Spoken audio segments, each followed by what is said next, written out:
Dasha, that is Austin right here on 2FM. Now, these days we are constantly bombarded by messages to be better, from quotes like be the best person you can or new year, new you. The idea that we're never good enough as we are. We are told to learn new skills, take up new hobbies, master another language. The drive to be better and to reinvent ourselves can be so frustrating, and it can lead to feelings of inadequacy and exhaustion, and there is a name for it. It is called betterment burnout. And here now to talk about it is psychologist Padraig Walsh. Padraig, before we get into this, I need to know, because we had Padraig Wilson McCarthy on with earlier on. Are you Padraig or are you Pork? It's so funny. I lived in Limerick for years, right? And what I discovered was, if you are from above Limerick on the map, so if you're from Connacht or Leinster, people call you Padraig. The second you go below Limerick on the N20, it is Padraig all over. Because it is a Munster thing. Oh, it's totally a Munster thing. It's amazing how it just lands there. And I kind of, at the start, I was like, oh no, my name is Padraig. And then after a while I said, you know what, I kind of like the lilt. And I like the way you've kind of owned it by calling me Padraig. So I just let it go. Yeah, I love it. It was actually only this morning because Padraig Wilson McCarthy went back to Cork for the weekend, and he came up and he introduced himself. Him and Cormac had never met before, and he was like, hey, I'm Padraig. And we were like, you what? He's like, why didn't you make it more sense? And he said, same thing as well. The minute he left Munster, the D left with it. And he's been called a lot worse. So that's what he went with. Me too. Yeah. You know? But it was incredible. I couldn't believe, just at that point, Limerick, above or below. There you go. Padraig or Padraig. Okay, Grant. Well, I'm from Galway, so I'll call you Padraig, if that's all right. You do that. That's where I was in college, my old alma mater. Well, firstly, Padraig, let's talk about what we're here to discuss today. And that is the idea of betterment burnout. What does it mean exactly? So you probably got all these messages in January. Do you know, the idea that you need to be better, faster, stronger. That used to be Daft Punk. It was harder, better, faster, stronger. But now we're getting these messages like calmer, more relaxed, more refined, a better person. Okay, all of these things contribute to this idea of trying to be a better person. But what happens when that drive for self-improvement becomes overwhelming? Okay, so stress in itself, it's something I've actually been working on so much this week for bankers and teachers and principals and estate agents. And the idea of stress in our lives is an interesting one because it follows what's kind of like a Goldilocks rule, okay? So, you know the way Goldilocks went into the bear's house and she said, I want a porridge and this one's too cold. Don't want that. That one's too hot. I don't want that. I want something somewhere in the middle that's just right. And that's the same with stress. Okay. We don't want no stress in our lives. We don't want a life where we're avoiding stress. However, we don't want something that's so overwhelming and so burdensome that it overwhelms us. And that's the same with even something as simple as trying to be a better person. So we want something somewhere in the middle. Burnout is when it gets too much for us. So, let's talk about the push to be better, in general. Is that a recent thing or has this been around for donkey's years? It is much more present now. We see that, over the last 5 years, Laura, the global data volume, the amount of data that is out there has tripled. So if you go from 2020 back, there's been it has tripled just in those 5 years. So there are so many influences that we can get in our pocket on Instagram, on social media, on TikTok, telling us. So now we can see into celebrities' perfectly cultivated lives and what we think are perfectly cultivated lives. So those influences on us are much more, there's much more access to them. Where now in the past, we would have got messages that would have told us to be better. But if you think about 100 years ago, I love going back 100, 200 years ago, would people have got this? They would have got it from people in their locality. They would have got it from people in their family, but they would have also got it from religion. Yeah. You would have had this message come through to be better, more virtuous, more forgiving, more, charitable. So it existed in lots of different ways throughout our lifespan, but probably not to the same bombardment that we're getting now. Well, because everything's in our pocket and, in front of us on a telly, and people always have access to us and vice versa. On the face of this all, it's a very positive message, right? Better yourself, forgive people, don't stress yourself out, don't let any of these influences ruin your day. But at what point does this stuff turn negative? Don't let anyone stress you out. Don't stress out. It's like me saying to you, don't think of pink elephant, okay? If I say to you, don't think of pink elephants, what's the first thing you think about? I was so stressed when you said don't stress out. I was like, oh exactly, no. Okay? And that's one of the ironies of this, is that where people are trying to sell you betterment products, we see this in January all the time, that January is where you're getting hit with the diet products, the exercise products. You know that little sit-up thing, the little machine that gets you to sit up? Yeah. That's really bombarded out in January. But where betterment is toxic, It's where it's trying to create inadequacy in us. Okay. It's where it's saying, you know what, you're not good enough. You're too fat, you're too unfit, you're not a good enough parent, you're not a good enough person. And in order to fulfill yourself, you need to buy this product or go through this routine or join this course or follow this influencer. That's where it becomes difficult. That's where the idea of betterment isn't coming from, I'm good enough and I want to make a little bit of a self-improvement for myself according to my own values, but where it's coming from, you're getting bombarded with so much messaging that's telling you you're not good enough, you're less than.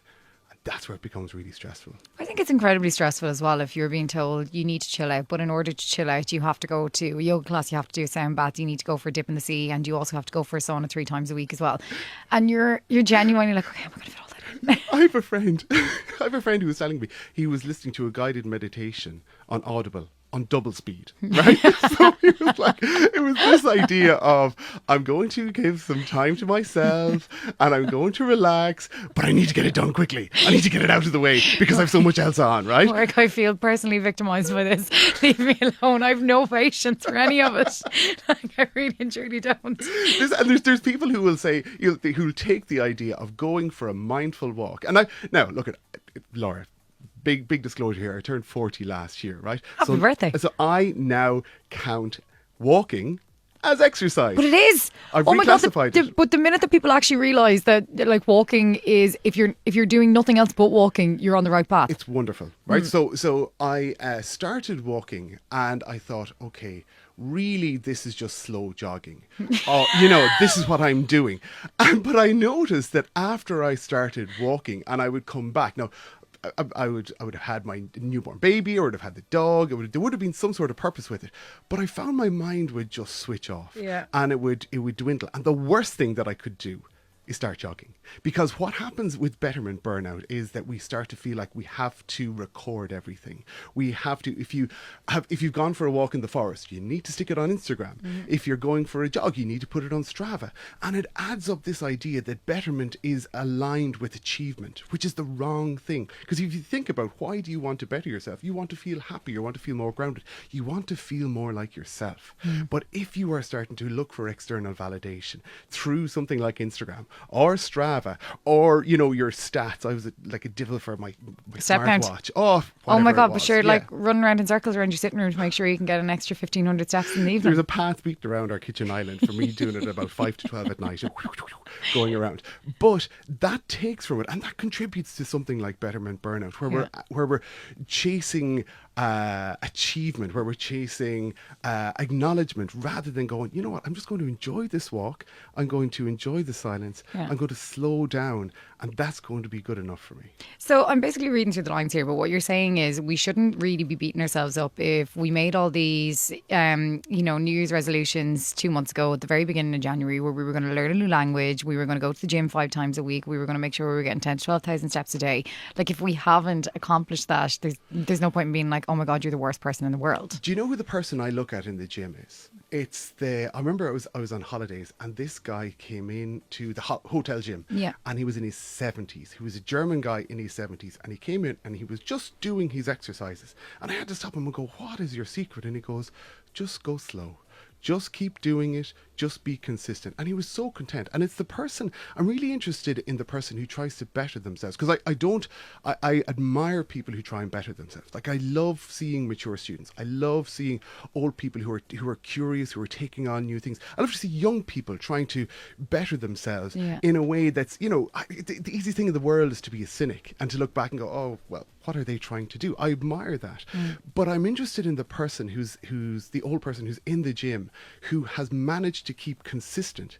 And they're going, it's not a race.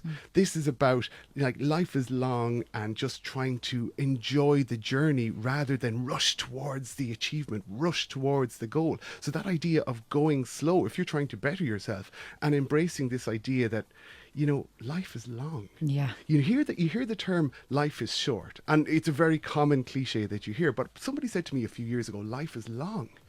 And I was like, oh, that's a really interesting way to think about your life, because now you're going, plan for the future. Don't try and rush things.